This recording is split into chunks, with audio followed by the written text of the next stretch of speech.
When is the time to quit that 9 to 5 job that you have been dreading? When is it time to quit school and go, I want to learn about something that I really want to learn about?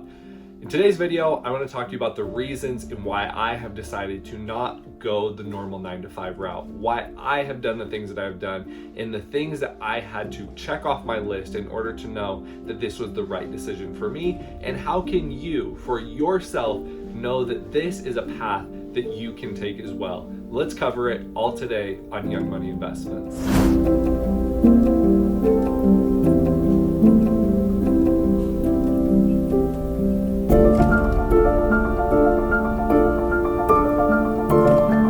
All right, you guys, I think one of the biggest questions as someone that is interested in finance is, especially if you're in that normal kind of pattern, the pattern that we were all taught growing up as kids, you go to school, you get an education, you start at the bottom of the totem pole and you work your way up that experience ladder, you earn a paycheck, you earn a 401k, you retire, and then you have some sort of an income when you're old, crippled, decrepit, and can't really go out and do anything. How many of us have finally decided when you reach that stage in life and you're just like, I want to do something more, but I don't know if I can do it. I don't know if I'm at that stage where I can quit college, I can drop out. I don't know if I'm at the stage where I can afford to quit my 9 to 5 and make that leap into whatever it is that you want to make that leap into. Starting a business, trading, whatever it might be. How do you make that decision?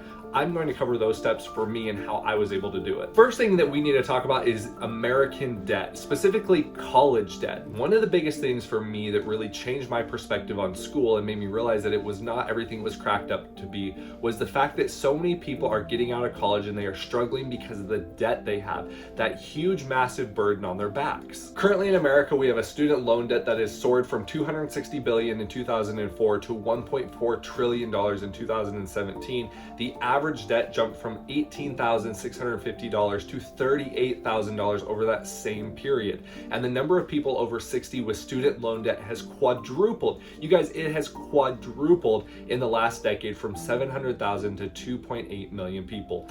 That statistic alone for me was something that gave me cause for concern, because when you graduate and get out of school, how likely is it when you're looking at the statistics that you're going to be able to buck that trend, especially when the odds aren't getting any better, they're getting worse and worse and more against you in that perspective. $50,390 is the average amount of money that the individual that graduates from college makes when they get out of school. Now, you might go, well, 50,000 isn't bad, Cameron. That's pretty decent. But when you consider you're graduating with $38,000 in debt, it's very difficult to pay that off when you do not factor in the fact that you have taxes on that money, you have a whole bunch of other fees, and that's really not the amount of money that you're taking home. Oh, one more thing, before you do quit school, make sure to smash that thumbs up button. It helps out the channel tremendously, and it helps me to grow this channel. I'm not asking for Patreon support, I'm just asking you help grow the channel, and I put in a ton of work in order to bring you this content weekly at no cost.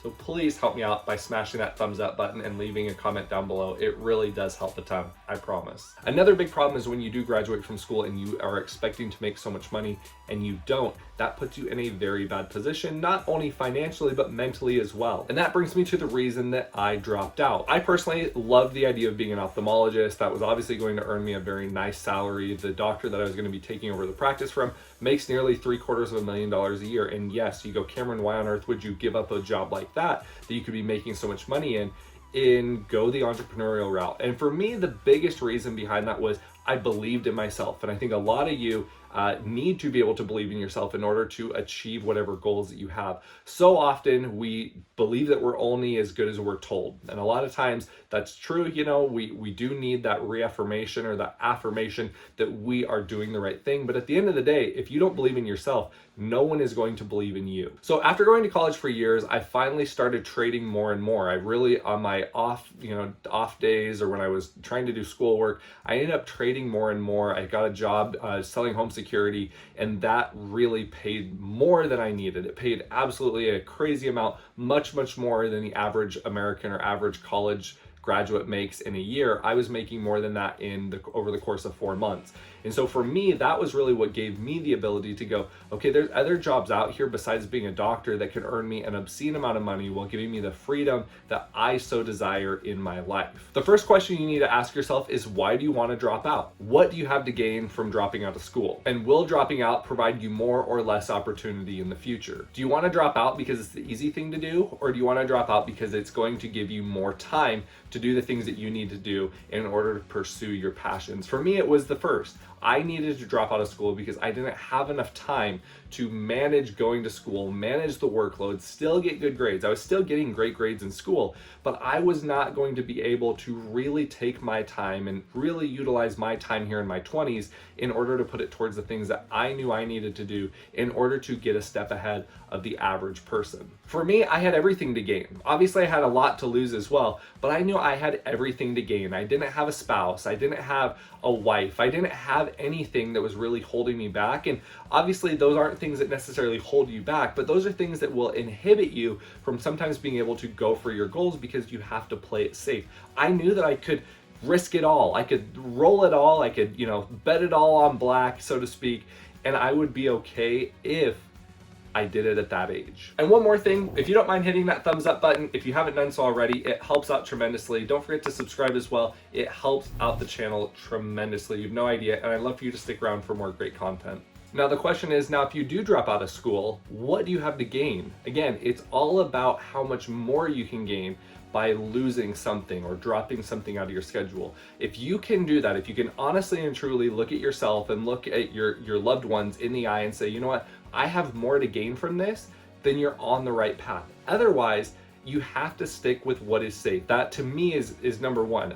I can't stress to you enough that you have to be able to firmly in your heart know that with the time that you're going to gain, you're going to be putting it towards something that is going to be more beneficial to you. For me, again, this was a scenario that I was fortunate enough to have done summer sales and to have had an income that would afford and pay for my bills, even if my dreams of becoming a trader and a day trader, if those didn't work out, I knew that I had the skill to go out in a summer and make more than enough money. That was what the average person was making over the course of a year. So being able to at least afford and at least scrape by, I granted was able to more than scrape by just off of 4 months of work, but I was able to really have that backup stream of income that I knew no matter what, I could go for my goals, but I could land flat on my face and I could still go out and I still wouldn't be begging or scraping for money. So the question is, do you have enough income? Do you have enough money saved in order to go for your goals? And you have to ask yourself, do you? Can you? Is it possible? One of the biggest things that I think school did for me was it created a great circle of friends and a great community, a great contact list. So many of my great friends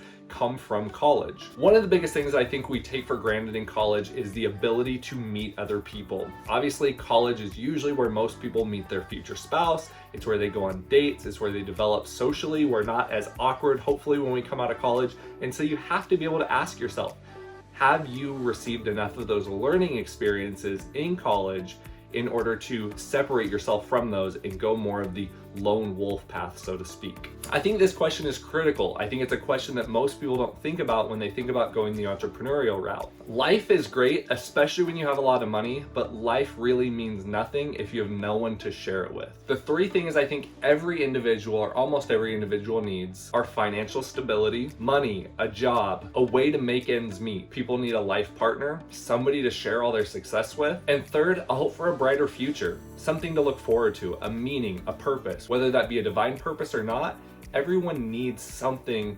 that makes them feel like they're pushing harder, they're going further, they're progressing, they're getting somewhere. And so I think if you can find those things, if you can find those three things and understand those things in college, you will be able to go further, you'll be able to get out of that rat race, and you'll be able to avoid all of that student debt, or at least a major portion of it, and be that successful entrepreneur that you want to be. I hope you found this video helpful. If you did, please hit that subscribe button, please hit that like button, turn on that bell notification. It helps out the channel tremendously, and I would love to see you here more on these videos. Please comment down below, what are some steps that you've taken in order to be a successful entrepreneur, or what are you doing right now in order to get to that goal, to become that entrepreneur, or just become financially independent. You could still be in that 9 to 5, but you're doing things that the 99% don't do in order to be successful. Thank you so much for tuning into Young Money Investments, and I will catch you in the next video. Talk to you later. Bye.